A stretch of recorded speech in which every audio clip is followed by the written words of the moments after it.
കൃഷിത്തോട്ടമാണ്. നമ്മൾ അപ്പോൾ ഇവിടുത്തെ പയറും പച്ചമുളകും കാന്താരിയൊക്കെ പറിക്കാൻ പോവുകയാണ്. ഇവിടെയൊക്കെ ഉണ്ട് കാന്താരി, പറിക്കുകയാണ്. ഇനി നമ്മുടെ കാന്താരിയാണ്.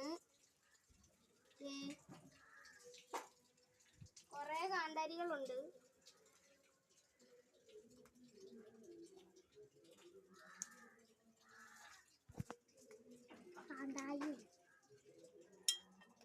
ഇത്രയും ഇതാണ് നമുക്ക് കുറെ കിട്ടുന്നത്.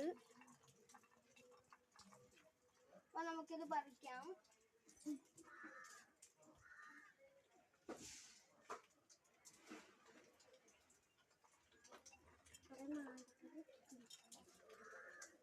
അപ്പൊ നമ്മള് കുറെ കാന്താരി പറിച്ച് തീരാറായിട്ടുണ്ട് ഏകദേശം.